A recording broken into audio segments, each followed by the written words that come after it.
மற்றவர்கள் என்ன செய்ய முடியுமோ அதை செய்வதற்காக நீங்கள் இங்கே இல்லை. சில சமயங்களில் மற்றவர்களால் செய்ய முடிகிறதை நீங்கள் கவர்கிறதுனால உங்களுடைய பலத்தை நீங்கள் அறியாமல் இருக்கிறீர்கள். சில சமயங்களில் மற்றவர்களால் செய்ய முடிகிறதை நீங்கள் கவர்கிறதுனாலே உங்களை நீங்கள் குறைத்து மதிப்பிடுவீர்கள்.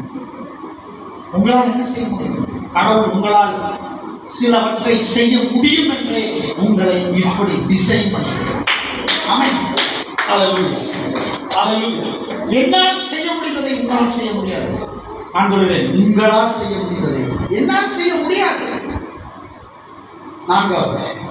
நான்காவது கேள்வி, என்னால் என்ன செய்ய முடியும் அப்படின்னா அதுக்கேற்ற திறமை இந்த கடவுள் வைத்திருக்கிறார், தாழ்ந்துகளை வைத்திருக்கிறார், வரங்களை வைத்திருக்கிறார். இங்க இருக்கிற ஒவ்வொரு பிள்ளைகளும் அசாதாரணமாய் டிசைன் பண்ணப்பட்டவர்கள். ஐந்தாவது, நான் எங்கே போய் கொண்டிருக்கிறேன்? 5 கேள்வி பதில் கண்டுபிடிக்க வேண்டும். நான் யார்? நான் ஏன்? நான் எங்கிருந்து வந்தவன்? நான் ஏன் இங்கே இருக்கிறேன்? என்னால் என்ன செய்ய முடியும்? நான் எங்கே போய் கொண்டிருக்கிறேன்? நீங்கள் எங்கே போய் கொண்டிருக்கிறீர்கள்?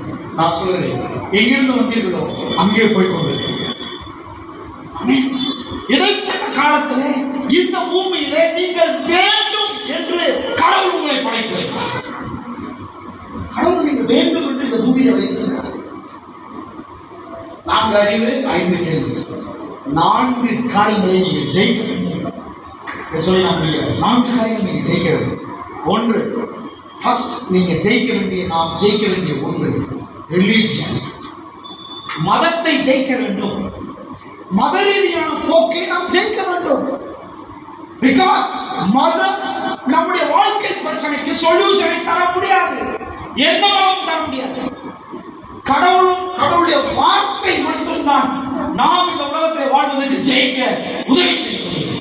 வேற எந்த மதமும், எந்த மத ஆசாரங்களும், எந்த மத சடங்காச்சாரங்களும் நாம் ஜெயிக்க உதவி செய்ய முடியாது. ஃபர்ஸ்ட் நீங்க நான் அதை ஜெயிக்க வேண்டும். இயேசு ஜெயித்த முதல் ஒன்று அவர் பிறந்த மதம். ஒரு யூத மதத்தை அவர் ஜெயித்தார். செகண்ட், நாம் ஜெயிக்க வேண்டிய 2வது கலாச்சாரம், கல்ச்சர். பல சமயங்களில் நம்முடைய கலாச்சாரத்தின் அடிப்படையிலேயே நம்முடைய வாழ்க்கை முறையை நாம் நடத்தி கொண்டிருக்கிறோம். கலாச்சாரம் நம்முடைய வாழ்க்கையினுடைய ஒரு முக்கிய பங்காக மாறிவிட்டிருக்கிறது. ஆகவே நாம் கலாச்சாரத்தை விட்டு வெளியே வர மாட்டோம். கல்ச்சர். 3வது நாம் ஜெயிக்க வேண்டியது education system. It's very very important. 3வது நாம் ஜெயிக்க வேண்டிய ஒன்று எஜுகேஷன் சிஸ்டம்.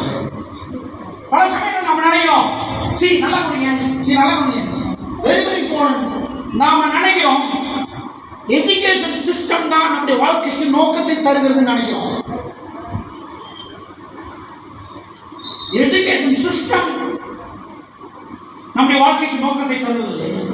அதற்கு பதிலாக நம்மை உண்டாக்கினவர் ஒரு நோக்கத்தோட உண்டாக்கியிருக்கிறார். இந்த பூமியிலே நாம் பிறந்த பின்பு நோக்கத்தை பெறவில்லை. நாம் பிறப்பதற்கு முன்பாகவே நோக்கம் தான் முதலாவது பிறந்தது. அதுக்கப்புறம் தான் நாம் பிறந்தோம். ஆகவேதான் எஜுகேஷன் சிஸ்டம் நம்முடைய வாழ்க்கையுடைய நோக்கத்தை தீர்மானிக்க முடியாது.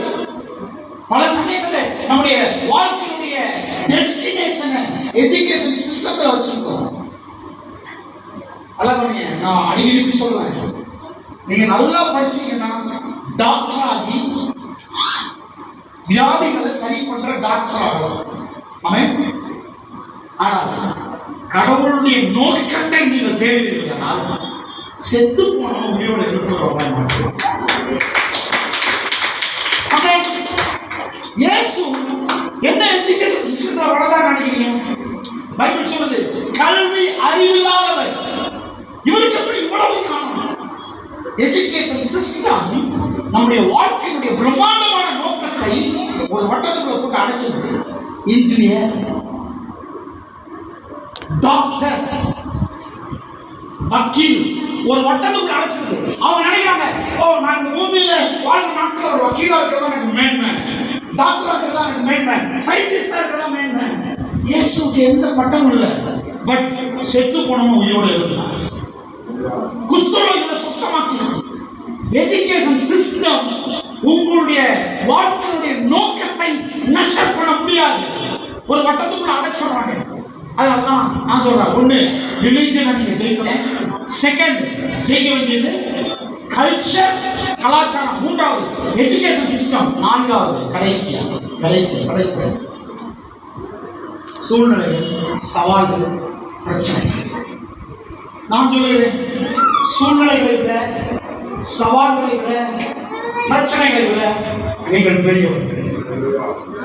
இந்த பூமியில நீங்கள் சந்தித்துக் கொண்டிருக்கிற எப்பேற்பட்ட சவால்களையும் சூழ்நிலைகளையும் விட, கடனை விட, பண தேவையை விட, பிரச்சனைகளை விட, வியாதியை விட, இந்த பூமியில நீங்கள் சந்தித்துக் கொண்டிருக்கிற எவ்வளவு பெரிய பாவத்தையும் விட நீங்கள் மிகப்பெரிய கடவுளுடைய சாயல், கடவுளுடைய ரூபம். இயற்கையை விட நீங்கள் பெரியவர்கள், வியாதியை விட நீங்கள் பெரியவர்கள். உங்களால், பைபிள் சொல்லுது, உங்களால் கூடாத காரியம் ஒன்றுமே இல்லை. ஆமென் சொல்லுங்க. ஹalleluya. எல்லாரும் எழுந்து நிற்குமா? ஜெபித்து நாம் நிறைவு செய்வோம். 5 கேள்விக்கான பதில். 4 நான் சொல்றேன், நீங்களா ஜெயிக்க பிறந்தவர்களாய் கைகளை உயர்த்தி கர்த்தரை ஸ்தோத்திரிப்போமா. ஒரே ஒரு ஜெபத்தை பண்ணிட்டு நான் உட்கார்ந்து அப்புறமா நம்ம கிப்ஸ்